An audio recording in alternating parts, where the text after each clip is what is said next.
wabarakatuh. Waalaikumsalam warahmatullahi wabarakatuh. Syukur kita panjatkan kehadiran Allah Subhanahu wa taala atas berkat rahmat dan karunia-Nya kepada kita bersama, sehingga pada siang hari ini kita dapat berkumpul dalam menyaksikan kegiatan diseminasi konsep budaya positif teman-teman kita guru penggerak angkatan 11. Baik, pada kegiatan ini kita akan mulai saja dengan membacakan basmalah. Bismillahirrahmanirrahim. Baik, kita lanjutkan acara selanjutnya dengan sama-sama kita menyanyikan lagu Indonesia Raya. Bapak Ibu dimohon berdiri. Indonesia Raya.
Silakan duduk kembali.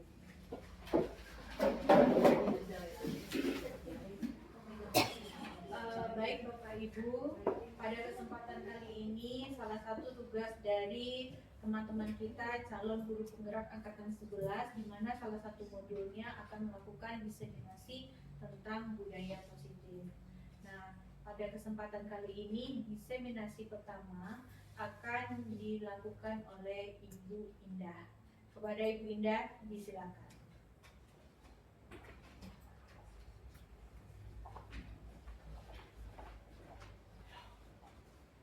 Assalamualaikum warahmatullahi wabarakatuh. Waalaikumsalam warahmatullahi wabarakatuh. Terima kasih kepada Ibu Moderator yang telah memberikan saya waktu. Baiklah Bapak Ibu, sebelum memulai kegiatan hari ini, kita akan ada sebuah ice breaking dulu ya Bapak Ibu.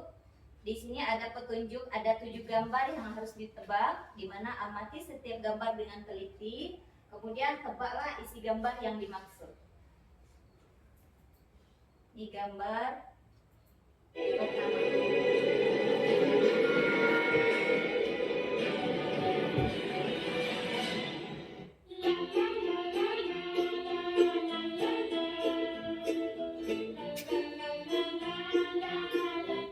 Untuk nomor 1.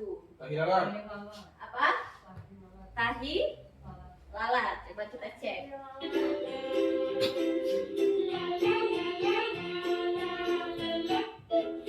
Oke. Lanjut nomor 2. Udang rebus. Apa Pak Heru? Udang rebus. Udang rebus.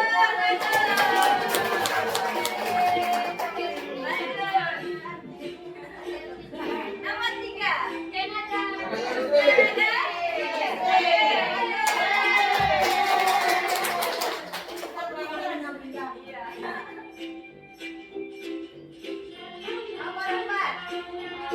air. Buang air. Kayaknya pemainnya pakai itu. Iya. Nomor 5. Iya,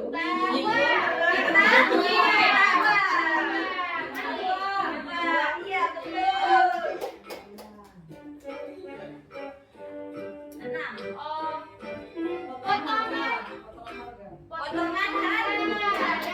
Coba kita lihat. Iya, betul. Satu soal lagi.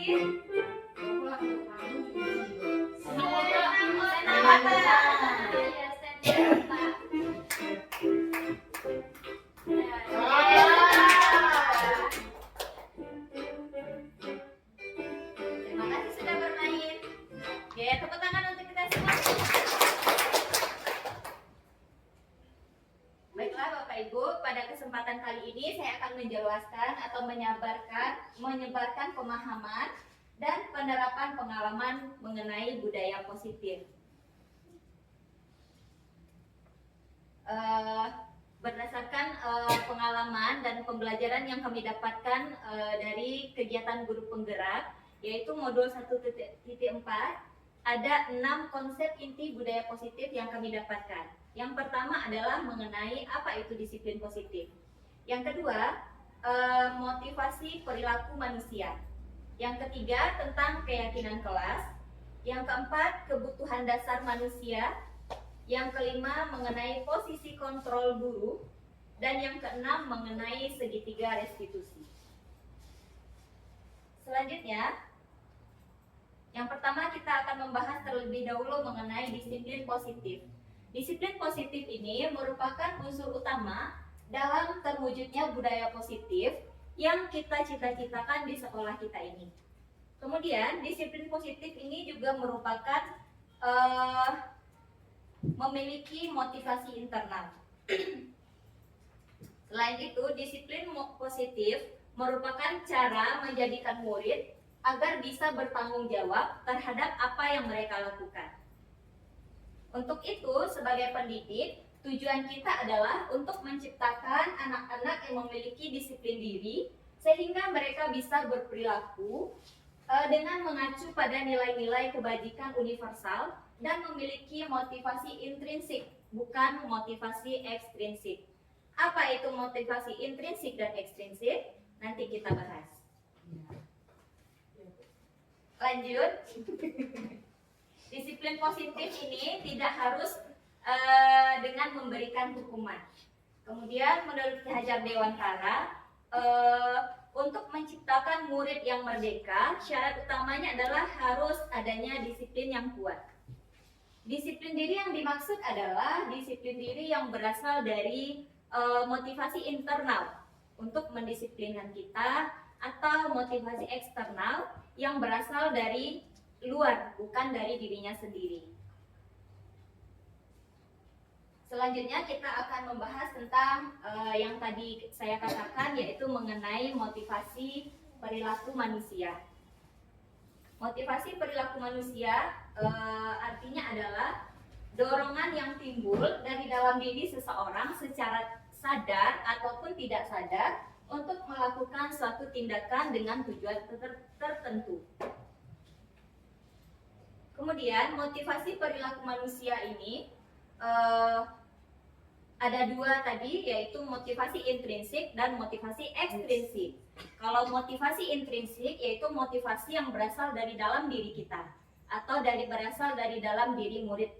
Sedangkan motivasi ekstrinsik dalam motivasi yang berasal dari luar, dari lingkungan sekitar, contoh dari guru, dari kepala sekolah, atau dari rekan sejawat. Kemudian motivasi perilaku manusia ini contohnya untuk menghindari ketidaknyamanan atau hukuman.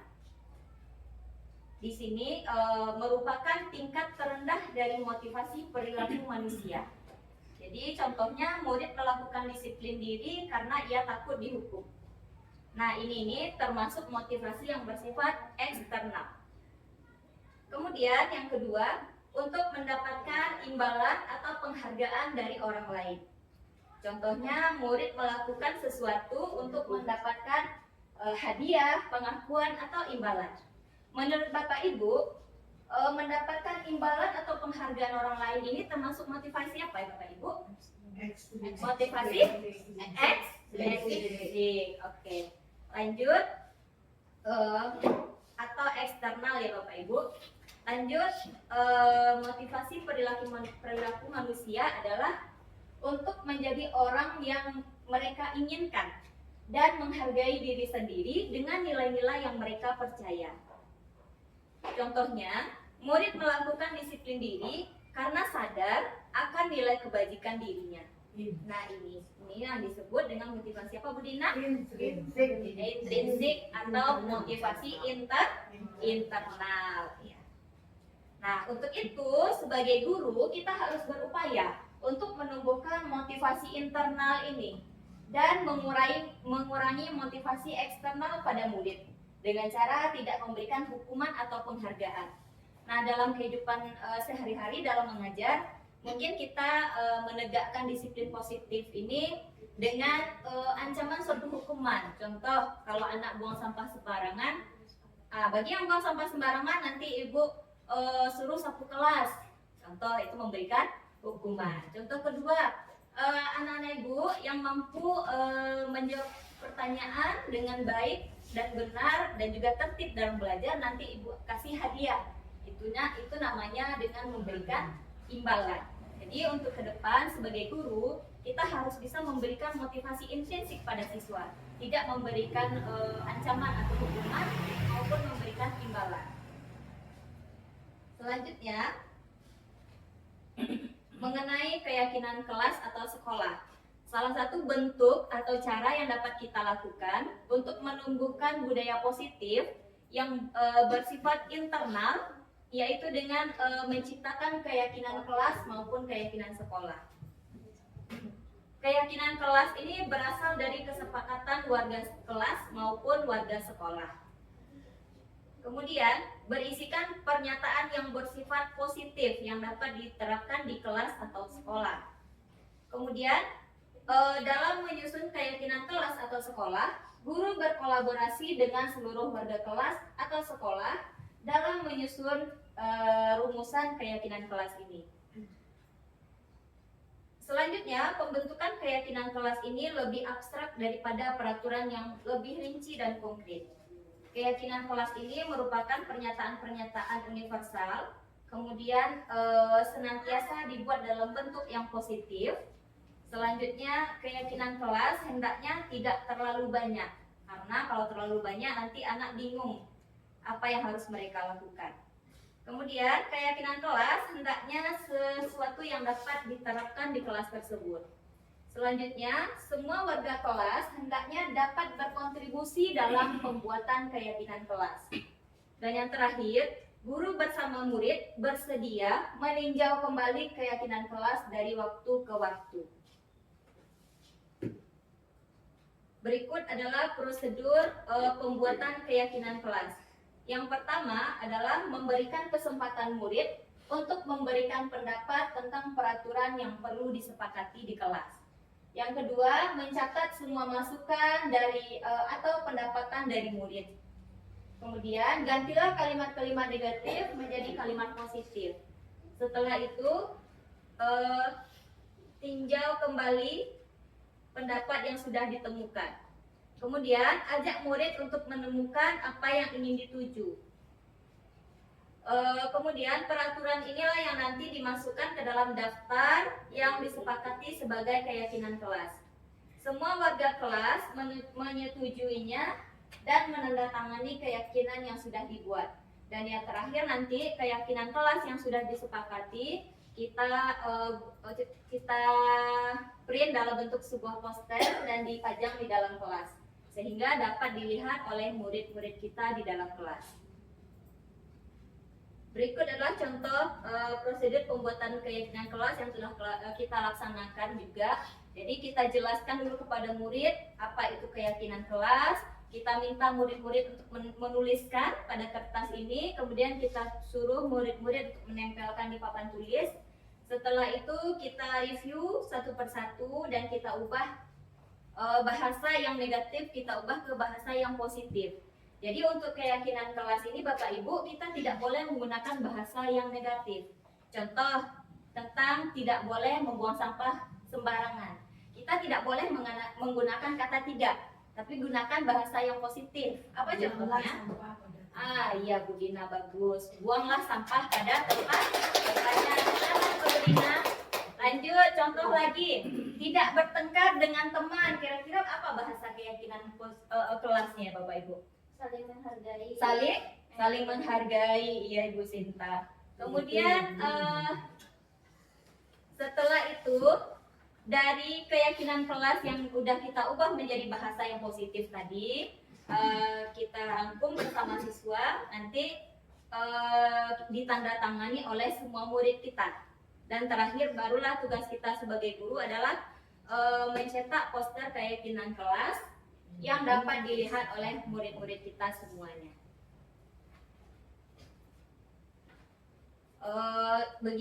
Itulah mengenai motivasi dan keyakinan kelas. Kira-kira ada bisa dipahami Bapak Ibu?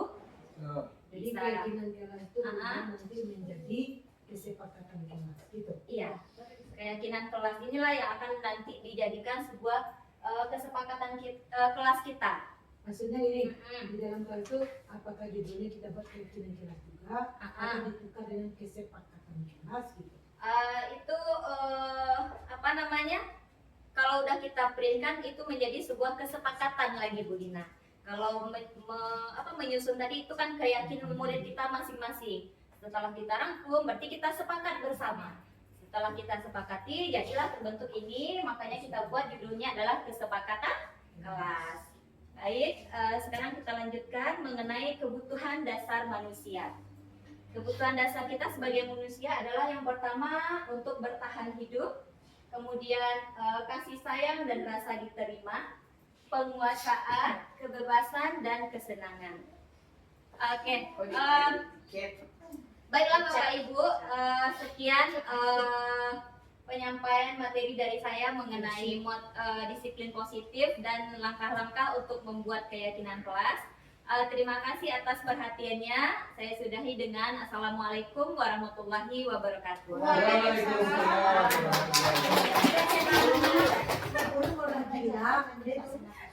Dulu kalau lagi kesempatan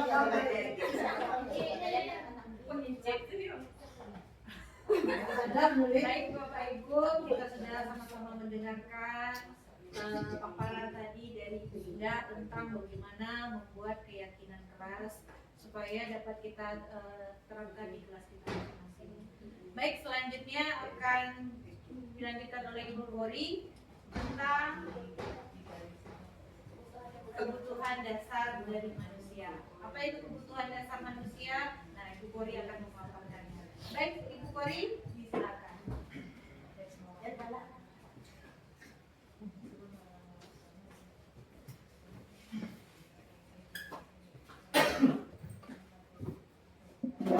Assalamualaikum warahmatullahi wabarakatuh. Waalaikumsalam warahmatullahi wabarakatuh. Terima kasih kepada Bu Riri selaku moderator.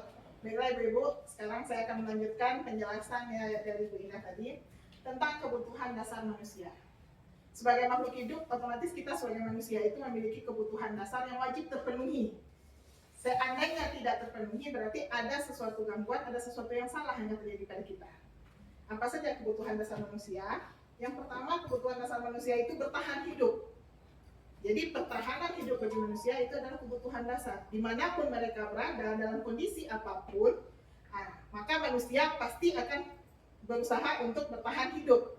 Itu terkadang tuntutan ekonomi bisa menyebabkan manusia melakukan sesuatu yang salah karena pertahanan hidup tadi. Yang kedua, kebutuhan dasar manusia, kasih sayang dan rasa diterima. Nah, di sini kita bawa ke murid kita, bagaimana murid tadi bisa kita rangkul hatinya.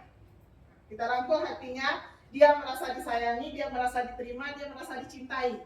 Sehingga sekolah benar-benar menjadi rumah kedua bagi siswa. Yang ketiga, penguasaan. Penguasaan maksudnya mungkin sejalan dengan hadis Nabi. Manusia itu adalah pemimpin setidak-tidaknya bagi dirinya sendiri. Jadi penguasaan maksudnya di sini adalah dia merasa kalau dia memiliki kekuasaan atas dirinya. Yang ketiga di sini kebebasan atau freedom. Kebebasan atau freedom. Jadi kita sebagai manusia, kita yang dewasa, baik awal maupun anak-anak, itu sudah menjadi kebutuhan alami kebebasan itu. Jadi terkadang kita menemukan murid kita anggap pembangkang, kita anggap melawan, tapi sebenarnya itu merupakan bentuk mereka memenuhi kebutuhan dasar mereka terhadap kebebasan. Jadi itu sudah sifat alami manusia untuk tidak terikat, tidak terkekang. Yang kelima, di sini kesenangan. Jadi pergi jalan-jalan sekali-sekali ibu-ibu, untuk kita yang dewasa, untuk merefresh kembali setiap akhir pekan, itu memang sudah merupakan jalan kita memenuhi kebutuhan dasar kita sebagai manusia. Kebutuhan bertahan hidup tadi, survival, kebutuhan yang bersifat fisiologis. Misalnya terkait kesehatan, rumah, makanan, dan pakaian. Itu kadang-kadang kita lihat di dalam berita-berita, kita dengar ada orang yang rela mencuri demi memenuhi kebutuhan perut, demi makan. Ini dia, berarti kebutuhan bertahan hidup adalah kebutuhan fisiologis. Yang kedua, kebutuhan kasih sayang dan diterima. Kebutuhan ini meliputi koneksi sosial, kebutuhan memberi dan menerima kasih sayang, dan kebutuhan merasa menjadi bagian dari satu kelompok. Jadi di sini kita juga harus melihat di dalam kelas kita, apakah ada anak murid kita, siswa kita yang dikucilkan oleh temannya. Karena itu bisa mengganggu kepada perkembangan psikis anak. Yang ketiga, kebutuhan penguasaan. Berhubungan tentang kekuatan untuk mencapai sesuatu, menjadi kompeten, menjadi terampil, diakui atas prestasi diri sendiri. Jadi jangan pelit mengapresiasi setiap pencapaian siswa berapapun besarnya, karena itu merupakan cara kita memenuhi kebutuhan penguasaan terhadap diri siswa. Yang keempat, kebutuhan kebebasan. Kebutuhan kebebasan yang tinggi menginginkan pilihan. Mereka perlu banyak bergerak, suka mencoba-coba, tidak terpengaruh orang lain, dan senang mencoba hal baru dan menarik. Tapi terkadang kebutuhan kebebasan ini bisa membahayakan bagi murid. Jadi itulah fungsi kita sebagai guru untuk menuntun, membimbing mereka agar tidak membahayakan untuk diri sendiri. Yang kelima, kebutuhan akan kesenangan. Kebutuhan untuk mencari kesenangan, untuk bermain, dan untuk tertawa bersama teman-teman. Jadi itulah kebutuhan dasar manusia. Kebutuhan bertahan hidup, kebutuhan kasih sayang dan diterima, kebutuhan penguasaan, kebebasan, dan kesenangan. Selanjutnya sekarang kita masuk ke materi posisi kontrol guru. Sebagai guru, di dalam kelas kita adalah sutradaranya. Kita yang memilih kita akan menjadi guru seperti apa untuk siswa. Di dalam budaya positif ada 5 posisi kontrol guru. Guru sebagai penghukum, guru sebagai pembuat rasa bersalah, guru sebagai teman, guru sebagai pemantau, atau guru sebagai manajer. Jadi ada 5 posisi kontrol guru: penghukum, pembuat rasa bersalah, teman, pemantau, dan manajer. Untuk lebih memahami,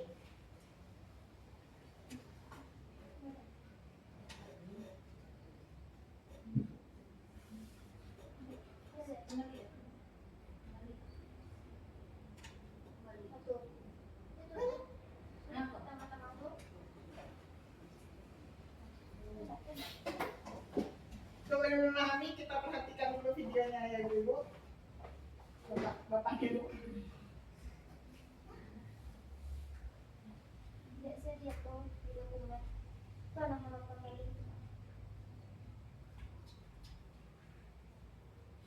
Nama kembali.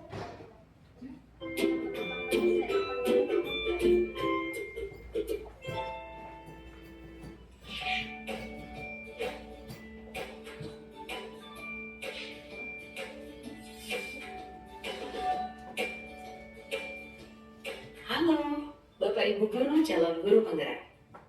Video ini akan menampilkan 5 adegan interaksi guru dan murid.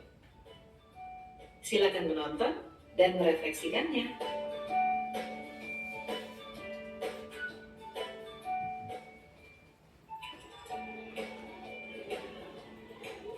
Pagi anak-anak, silakan PR yang kemarin ibu berikan diletakkan di meja. Anton, kamu sudah mengerjakan belum? Belum mengerjakan saya, Bu. Kamu selalu ya nggak ngerjain PR. Sekarang kamu duduk di depan, lalu tulis. Saya berjanji tidak akan mengulangi lagi. Saya berjanji akan berusaha menjadi murid yang rajin belajar sampai pelajaran saya selesai.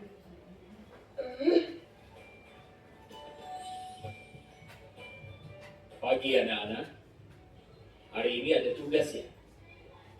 Ada yang belum mengerjakan? Anton, kamu sudah mengerjakan? Belum, Pak. Kamu nggak ngerjain tugas ya? Kamu mau jadi apa nanti? Kamu lihat sekolah ya sih?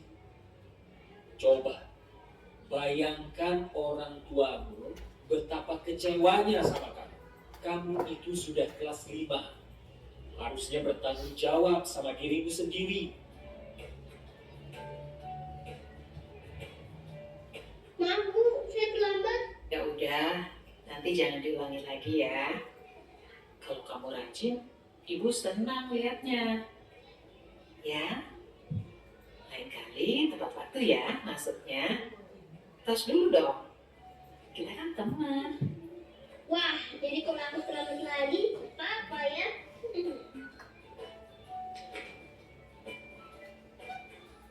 Kamu kok nggak pakai baju olahraga? Bapak catat, kamu sudah 3 kali loh nggak ikut olahraga bulan ini. Iya, Pak. Sudah 3 kali berarti saya dapat sanksi, Pak.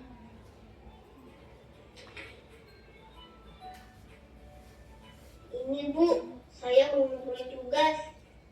Maaf ya, Bu. Saya terlambat ngumpulin tugas.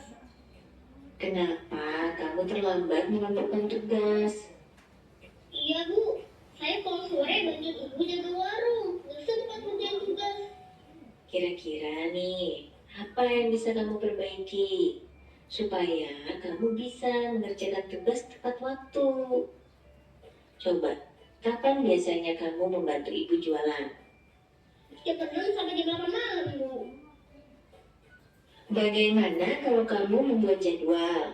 Kapan kamu akan mengerjakan tugas? Oh gitu ya, Bu. Saya coba deh, Bu. Terima kasih, Bu.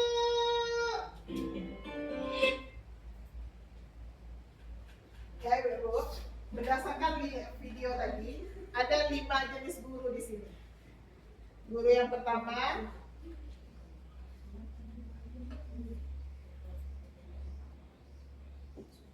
pertama, kira-kira.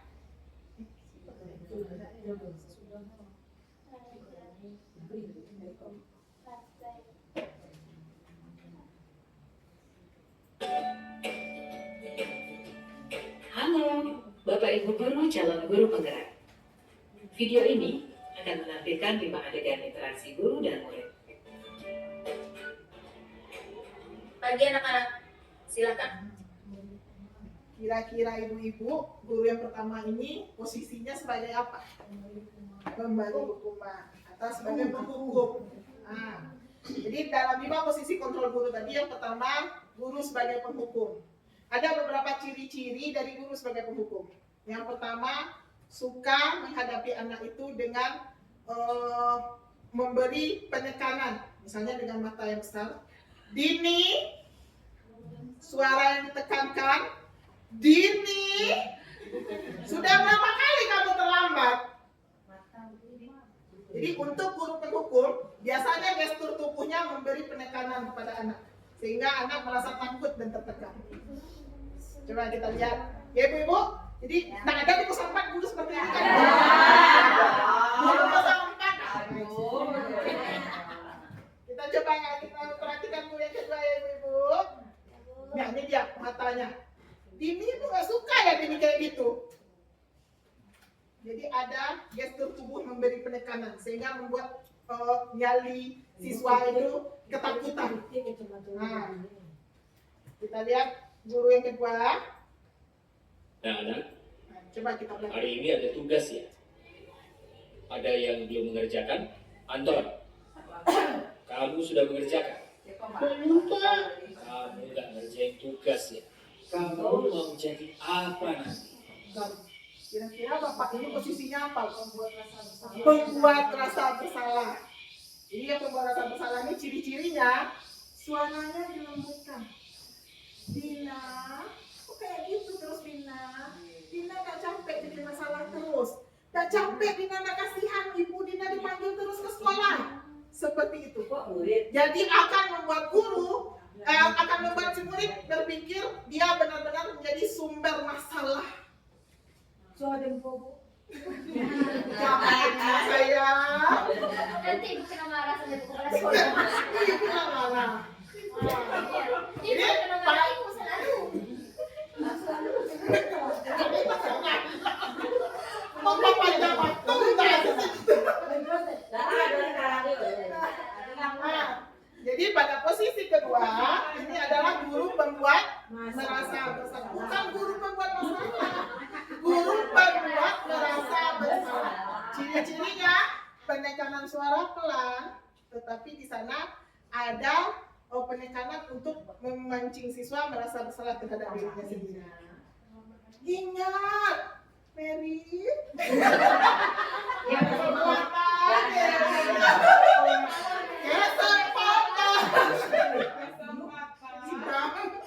Nah, kita lihat posisi guru yang ketiga ya Ibu. Wadahnya betul.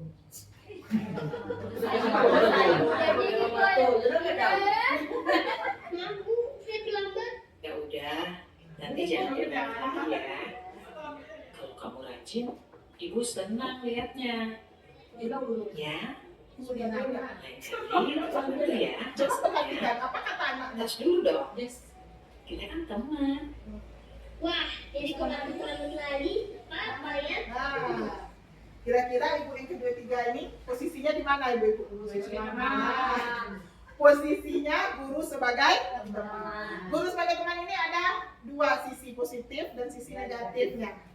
Sisi positifnya, anak merasa nyaman. Seandainya kita menghadapi anak yang memiliki permasalahan di keluarga, di dalam keluarga, dia mungkin merasa nyaman untuk dekat dengan kita. Tapi, ini contoh sisi negatifnya. Akhirnya si anak tidak merasakan ada konsekuensi, tidak merasakan ada sesuatu yang patut refleksi ulang, sehingga dia berpikir, ibu ini asik, saya boleh terlambat lagi. Itu contoh sisi negatifnya. Kita perhatikan guru yang keempat. Kamu kok nggak pakai baju olahraga? Bapak catat, kamu sudah 3 kali loh nggak ikut olahraga. Kira-kira Pak Heru dalam video ini pada posisi guru sebagai apa, Ibu? Sebagai pemantau. Guru sebagai pemantau. Ciri-ciri dari guru sebagai pemantau, beliau memiliki catatan perkembangan siswa yang suatu saat akan dikeluarkan kembali untuk memperingati anak terhadap kesalahan yang dilakukan. Nah, kita perhatikan posisi guru yang kelima. Perbaiki supaya kamu Ibu jaga warung. tugas. Tugas. Kenapa kamu terlambat mengumpulkan tugas? Iya, Bu. Saya kalau sore bantuin Ibu jaga warung. Gak sempat ngerjain tugas. Kira-kira nih, apa yang bisa kamu perbaiki supaya kamu bisa mengerjakan tugas tepat waktu? Kira-kira ibu kelima ini pada posisi yang mana? Guru sebagai manajer. Jadi ciri-cirinya guru sebagai manajer, si guru tidak menyampaikan salah anak.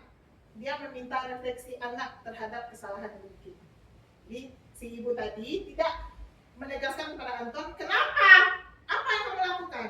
Tapi guru bertanya, apa kejadian yang membuat si Anton tidak bisa mengerjakan tugasnya? Setelah si Anton merefleksi, menjelaskan apa alasan dia tidak mengerjakan tugas, si guru meminta kembali Anton untuk memikir kira-kira untuk menyelesaikan permasalahan tersebut apa langkah yang bisa dijalani oleh Anton. Jadi pada guru sebagai manajer, guru itu hanya sebagai pemberi pertanyaan pemantik agar si anak dapat merefleksi diri sendiri terhadap kesalahan dan cara memperbaiki kesalahan pada dirinya sendiri. Nah, menurut ibu-ibu dari 5 posisi tadi, mana posisi guru yang paling terbaik? Iya Bu, manajer yang paling terbaik, manajer paling terbaik. Mudah-mudahan guru SD 04 di sekolah kita semuanya berada di posisi manajer. Jadi manajer kantin. Oh itu kan ada nilai. Belajar mancing deh.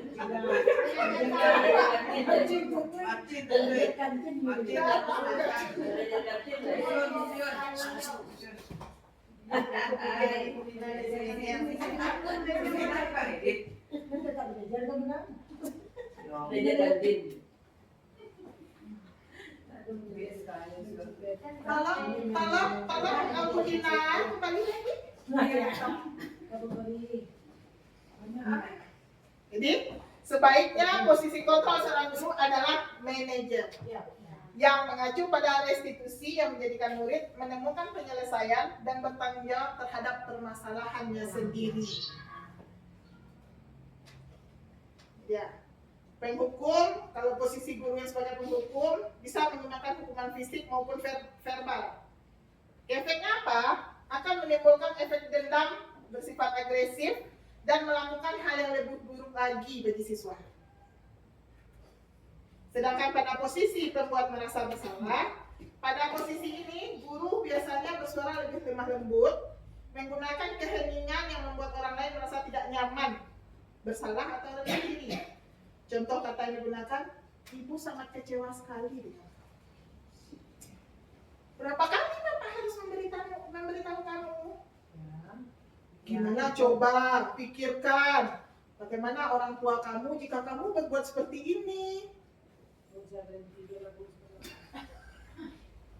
Pada posisi ketiga, guru sebagai teman. Pada posisi ini guru tidak akan menyakiti murid, namun berupaya mengontrol murid itu melalui persuasi atau ajakan.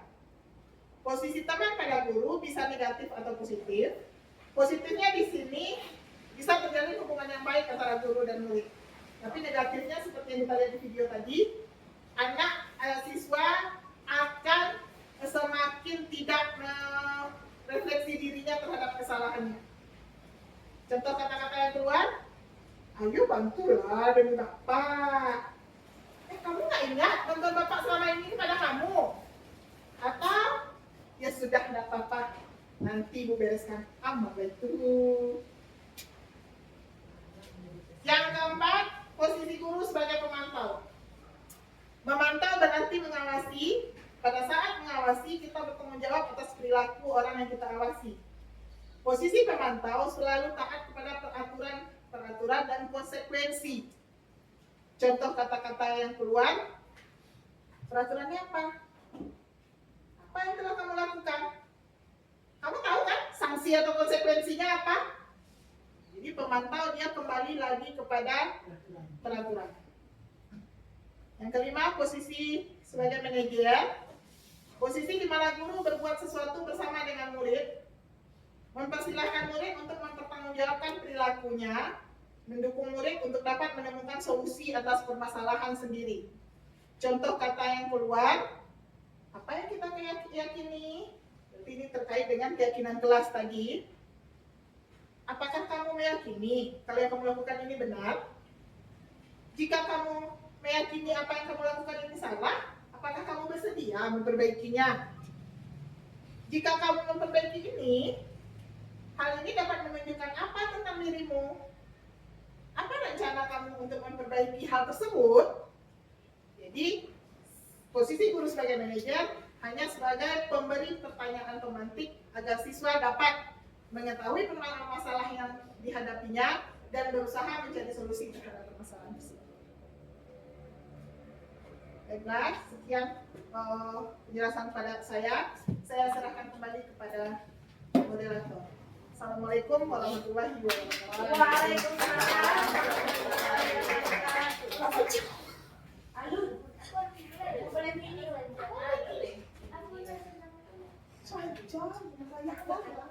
Baik Bapak Ibu, sekali lagi tepuk tangannya. Semakin semangat setelah mendengarkan paparan dari Ibu Kori tentang 5 posisi kontrol dari seorang guru. Oke, baik, dilanjutkan sesi yang terakhir, yaitu tentang segitiga restitusi. Di mana materi tentang segitiga restitusi ini akan dipaparkan oleh Ibu Sinta. Kepada Ibu Sinta, disilakan. Ibu Sinta. Silakan Cici. Amin. Ya baiklah Bapak Ibu, tepuk tangan dulu. Untuk lebih semangat lagi kita ice breaking dulu ya Bu Dina ya. Apa Bu Dina? Guru apa namanya tuh? Guru hebat. Kita ice breaking dulu. Apa ice breaking kita Bu Dina? Apa ini yang tadi? Bukan. Oh iya. Ini ada goyang berdiri Bapak Ibu. Berdiri Bu Sinta. Ya, saya dulu. Ya boleh Bapak Ibu berdiri biar kita lebih semangat lagi. Oke. Berarti kita mengikuti gerakan senam penguin ya. Kita mulai.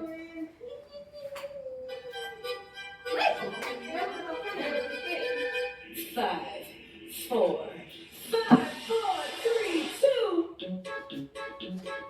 Ayo Bu Ibu, gerak tangannya.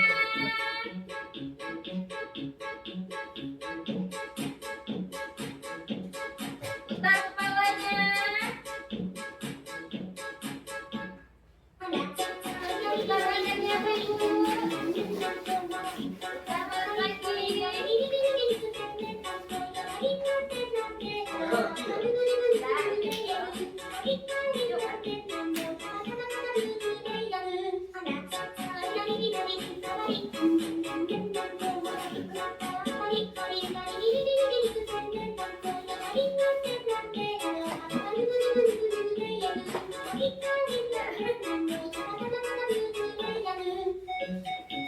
Satu kali lagi.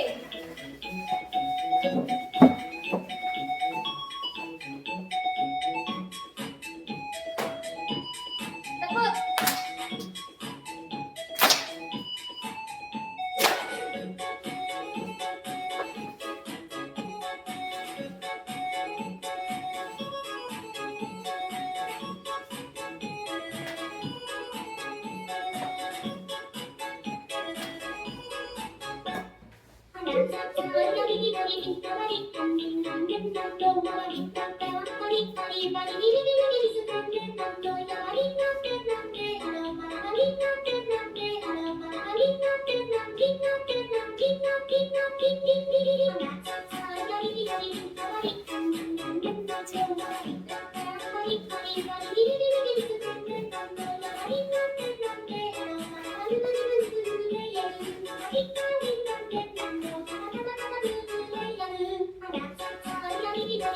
Putar lagi.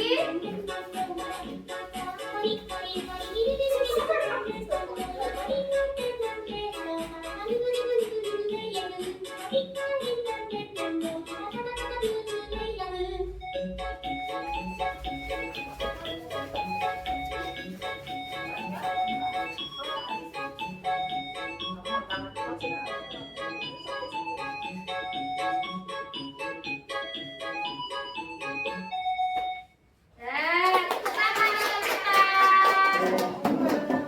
Jadi dengan es breaking ini membuat rasa hati kita menjadi fresh kembali ya Bapak Ibu ya. Seperti yang sudah disampaikan Bu Kori tadi, kebutuhan dasar kita apa Bu Kori? Kesenangan. Mantap Bu Dini. Nah untuk materi selanjutnya kita lanjut lagi ke segitiga restitusi. Ini salah penulisan ya Bapak Ibu, restuti nama orang. Jadi ini bukan restuti tapi restitusi. Jadi segitiga restitusi ini merupakan pendekatan untuk penerapan disiplin positif dan keyakinan kelas yang disampaikan oleh Bu Indah tadi. Nah, sepengetahuan kita, kalau orang dulu sekolah itu adalah lingkungan yang tidak hanya berfungsi sebagai tempat untuk belajar pengetahuan akademik saja, tetapi kita di sini juga dapat membentuk karakter dan perilaku anak kita, ya Bapak Ibu. Nah, salah satu aspek penting dalam pembentukan karakter itu adalah penerapan disiplin sehat tadi. Namun pendekatan tradisional terhadap disiplin ini seringkali lebih menekankan pada hukuman daripada pembelajaran. Nah, inilah mengapa penerapan disiplin positif terutama melalui konsep segitiga restitusi ini menjadi semakin penting dalam lingkungan pendidikan kita saat ini. Nah, ini perbedaan dari disiplin tradisional dan disiplin positif. Kita slideshow dulu, apa dah? Oh. Nah, ini. Nah, kalau disiplin tradisional terhadap disiplin di sekolah seringkali kita melibatkan hukuman fisik yang sudah disampaikan Bu Kori tadi. Hukuman lisan yang keras atau hukuman seperti detensi atau penangguhan. Meskipun metode ini mungkin memberikan hasil singkat dalam pengendalian perilaku, mereka cenderung tidak efektif dalam mengajarkan siswa tentang tanggung jawab, empati, dan pemecahan masalah. Seperti yang guru-guru yang dulu kan Bu, kalau sekarang udah jarang kita temui, guru itu lebih cenderung dia menghukum. Misalkan ada siswa yang tidak buat PR, silahkan berdiri ke depan, seperti itu. Kalau guru-guru dulu gitu ya, kalau sekarang kan sudah tidak ada lagi. Iya, kita sekarang tidak seperti itu.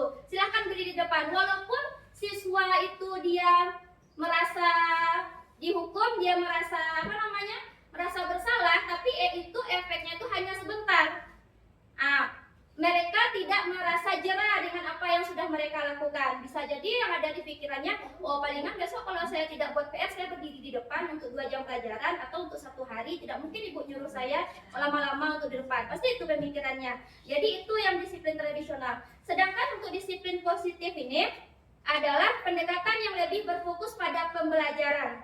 Tujuannya adalah untuk membantu siswa memahami konsekuensi dari tindakan mereka, membangun hubungan yang sehat antara guru dan siswa, dan mengajarkan keterampilan sosial yang pentingnya.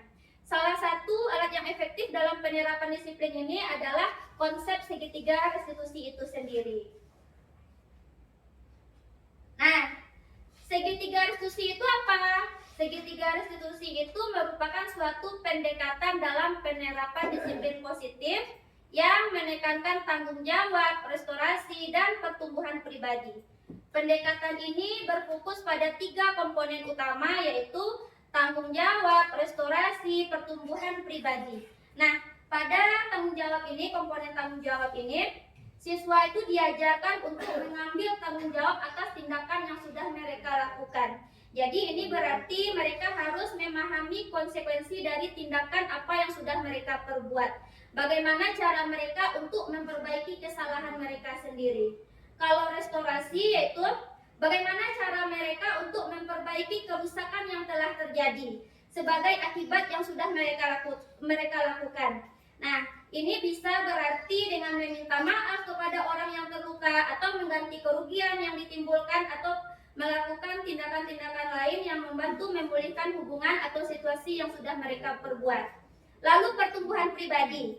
Nah, pada pertumbuhan pribadi ini, siswa diajarkan untuk belajar dari kesalahan mereka. Setelah mereka membuat kesalahan, jadi mereka akan merasa dengan kesalahan yang saya buat, seperti ini akibatnya gitu. Nah, mengembangkan pemahaman yang lebih dalam tentang konsekuensi tindakan mereka dan membangun keterampilan sosial yang lebih baik lagi.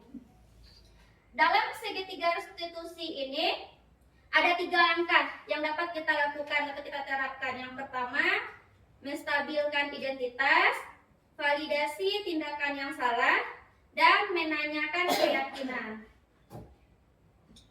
Pada menstabilkan identitas, saat anak kita atau siswa kita berbuat salah, itu artinya ada kebutuhan dasar mereka itu yang tidak terpenuhi, kebutuhan dasar yang disampaikan oleh Ibu Kori. Berarti langkah ini bertujuan untuk mengubah orang yang gagal karena berbuat kesalahan menjadi orang yang sukses.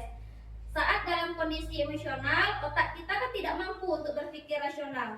Nah, pada tahap inilah kita sebagai guru berupaya untuk menstabilkan identitas anak kita terlebih dahulu, sehingga mereka bisa lebih tenang dalam mencari solusi untuk menyelesaikan permasalahan yang sudah mereka perbuat. Nah, apa strategi kita untuk menstabilkan identitas itu? Yang pertama, kita dapat mengubah narasi negatif, yaitu guru itu kita sebagai guru terlibat dalam dapat membantu siswa kita dengan mengubah narasi negatif yang mungkin dirasakan anak kita tentang dirinya sendiri. Ini dapat kita lakukan dengan menyampaikan pesan-pesan positif seperti kamu kalau berbuat salah itu tidak apa-apa. Jadi kan anak itu merasa tenang dirinya. Terus tidak ada manusia yang sempurna. Pasti semua manusia bisa membuat kesalahan gitu. Saya juga pernah melakukan kesalahan seperti itu, atau dengan kita bisa menyelesaikannya bersama. Jadi dengan beberapa contoh kalimat ini kita bisa membuat diri anak itu merasa tenang ketika dia itu membuat kesalahan. Nah, itu yang namanya menstabilkan identitas. Lalu kita fokus pada solusi. Alih-alih menyalahkan atau mengkritik, fokus diletakkan pada mencari solusi bersama untuk memperbaiki situasi. Misalkan contoh tadi ketika posisi kita sebagai manajer, ketika ada siswa yang tidak membuat PR, siswa yang membuat PR itu dia tuh bukan merasa senang Bapak Ibu, tapi dia merasa ada yang salah pula di dirinya. Kalau kita mengkondisikan, kita posisikan diri kita itu sebagai penghukum, maka siswa itu dia dia tidak merasa dirinya untuk bertanggung jawab, dia hanya untuk menerima hukuman saja. Tapi jika kita posisikan sebagai manajer, kita merasakan menstabilkan identitas dia, maka dia merasa tenang. Jadi itu gunanya untuk menstabilkan identitas. Setelah dia merasa tenang dirinya dengan kesalahan dia yang sudah dia perbuat, baru kita bisa lanjut ke tahap berikutnya. Tahap berikutnya itu yaitu validasi tindakan yang salah. Baru kita bisa memvalidasi tindakan apa yang sudah diperbuatnya. Nah, pada tahap ini guru itu berupaya untuk memahami kebutuhan dasar apa yang melatar belakangi anak itu untuk berbuat salah.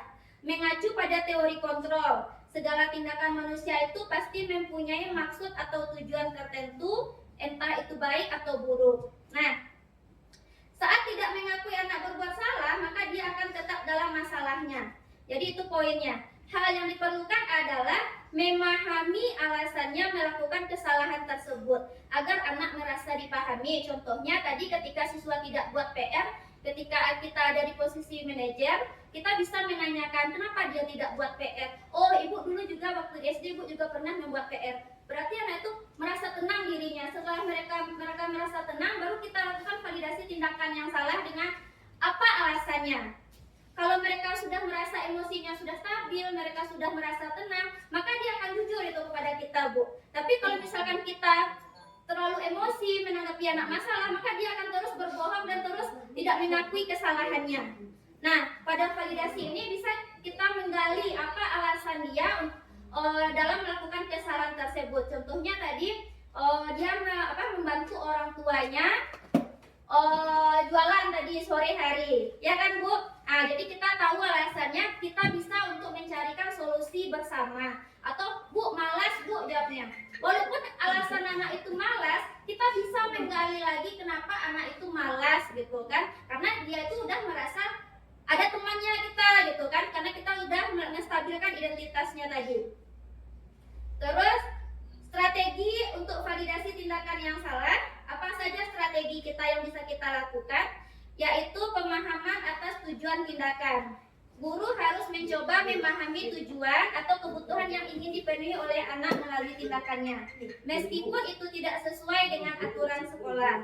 Yang kedua, menggunakan bahasa tanpa menyalahkan, yaitu mengungkapkan pemahaman tanpa menghakimi, dapat membantu anak merasa didengar dan dipahami tadi. Contohnya kalimat yang tadi, ibu mengerti bahwa kamu merasa perlu melakukan ini, bahwa kamu itu perlu untuk membantu orang tua tadi gitu. Kamu berusaha mempertahankan atau melindungi sesuatu yang penting bagimu. Jadi ini contoh-contoh kalimat yang bisa kita gunakan dalam memvalidasi tindakan yang salah tadi. Terus strategi mendorong refleksi positif, yaitu memberikan ruang bagi anak untuk merenungkan tindakan dengan cara yang tidak memperburuk rasa bersalah atau memperkuat identitas kegagalan. Nah, yang ketiga baru tahapan terakhir yaitu menanyakan keyakinan. Nah, setelah alasan tadi dikemukakan, barulah kita masuk lagi ke menanyakan keyakinan. Menanyakan keyakinan atau nilai-nilai yang diyakini oleh anak itu sendiri. Tadi kita kita sudah membuat kesepakatan kelas. Dengan anak itu sudah mengakui kesalahannya, baru kita bawa dia untuk menanyakan keyakinan apa yang tidak dia lakukan, gitu. Keyakinan apa yang tidak dia sepakat yang dia langgar, gitu. Nah, setelah identitas stabil dan tindakan yang salah divalidasi, anak tersebut dapat dibimbing untuk menghubungkan perilaku mereka dengan nilai-nilai positif yang diinginkan. Nah, jadi itu ada 3 tadi yang bisa kita gunakan untuk memperbaiki kesalahan siswa tadi. Nah, strategi untuk menanyakan keyakinan itu, kita sebagai guru itu dapat mengaitkan dengan nilai bersama. Guru dan anak dapat berdiskusi untuk menemukan nilai-nilai yang dijunjung bersama dalam kelas atau keluarga yang kita buat tadi, kesepakatan kelas tadi. Lalu kita bisa menggambarkan gambaran masa depan, membantu anak untuk membayangkan diri mereka sebagai individu yang sukses dan bertanggung jawab sesuai dengan nilai-nilai yang mereka yakini. Lalu yang ketiga strateginya yaitu menjaga fokus pada perkembangan positif, yaitu mendorong anak untuk tetap fokus pada perbaikan dan perkembangan positif untuk menuju cita-cita mereka. Nah, ini dampak positif dari kita menggunakan pendekatan restitusi ini. Yang pertama, dampak positifnya yaitu pembelajaran dari kesalahan. Jadi anak itu diajarkan untuk belajar dari kesalahan mereka dengan cara yang membangun daripada merusak. Yang kedua, penguatan hubungan. Hubungan antara guru dan siswa diperkuat melalui komunikasi yang terbuka dan pengertian bersama. Yang ketiga, peningkatan keterampilan sosial emosional. Anak belajar untuk mengelola emosi mereka secara konstruktif dan menemukan cara-cara yang lebih baik untuk menemukan kebutuhan mereka. Memenuhi kebutuhan mereka. Selanjutnya yang keempat, pengembangan sikap positif. Mendorong perkembangan sikap-sikap seperti tanggung jawab, empati, dan penyelesaian masalah yang efektif. Nah, ini ada satu kasus dengan diselesaikan dengan pendekatan segitiga restitusi. Ini Adiba yang di kelas 5 ya. Adiba adalah siswa kelas 5. Pada suatu ketika melanggar keyakinan kelas terkait mendorong temannya saat kerja kelompok berlangsung, sehingga temannya terjatuh. Nah, begini berikut penerapan segitiga restitusinya.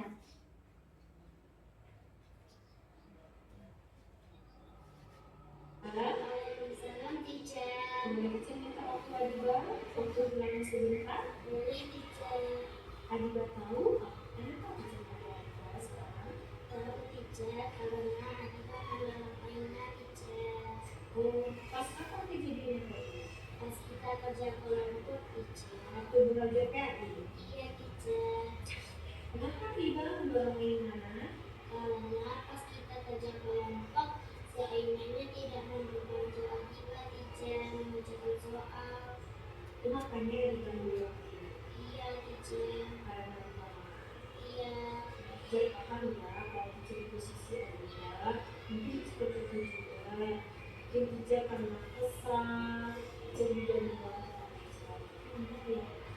kira-kira perbuatan yang Adiba. Nah, itu yang tadi merupakan kalimat yang digunakan guru tadi pada tahap pertama. Nah, apa tadi? Validasi apa tadi? Oh, enggak. Yang pertama tadi, tahapan yang pertama. Menstabilkan identitas. Menstabilkan identitas. Jadi distabilkan identitas siswanya dulu. Teacher paham katanya kan kalau Adiba itu untuk membela diri katanya kan. Dulu.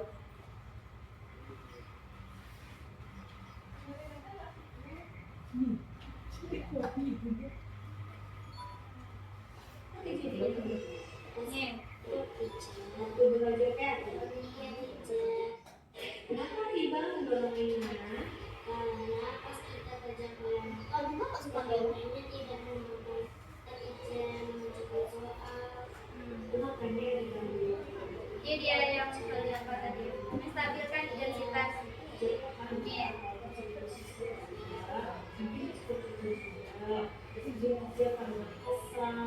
Jadi stabilkan identitas siswa tadi dengan kita nggak berada di posisi ideal. Nah, baru lanjut ke tahap berikutnya, validasi tindakan yang salah. Kita menanyakan apakah itu salah atau tidak. Baru lanjut yang terakhir, menanyakan keyakinan keras.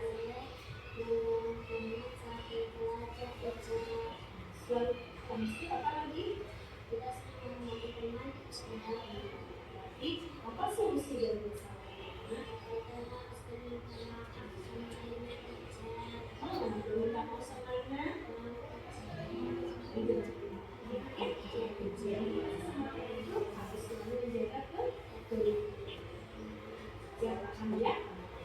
Nah, jadilah itulah cara kita menyelesaikan suatu masalah dengan menggunakan pendekatan segitiga restitusi. Nah, bagaimana perasaan siswa setelah ditanyakan oleh gurunya tadi dengan diselesaikan masalahnya?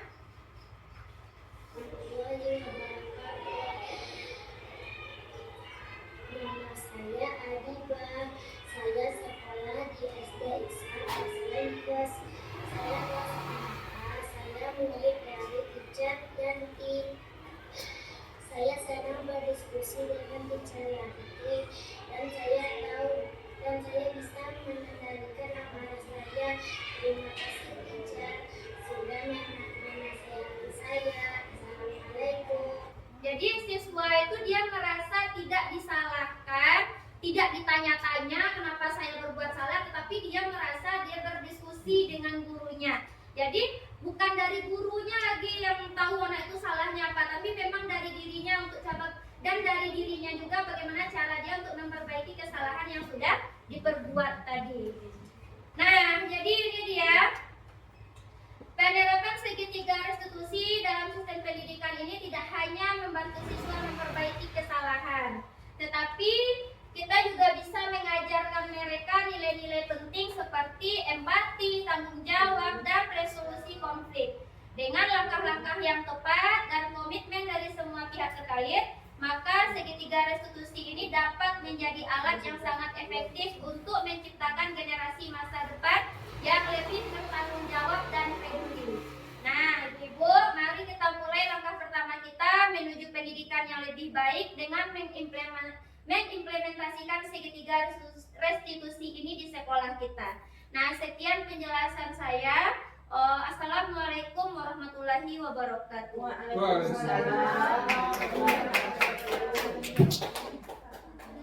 Ada tanya jawab? Ada yang ingin ditanyakan misalnya? Soalnya belum saja dulu. Speaking secara ini Speaking tidak dulu. Apa saja?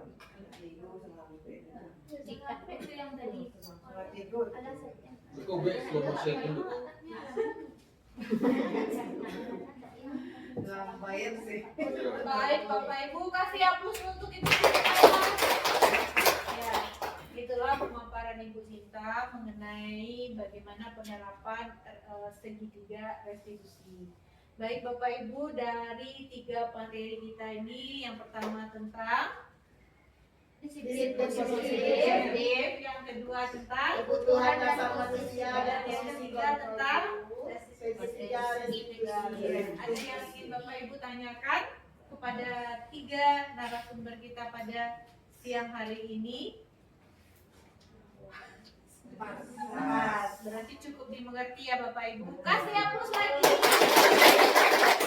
Alhamdulillah, dengan berakhirnya kegiatan kita pada siang hari ini berarti selesai sudah diseminasi 3 orang rekan kita, yaitu Ibu Indah, Ibu Kori, dan Ibu Sinta tentang konsep dasar disiplin positif.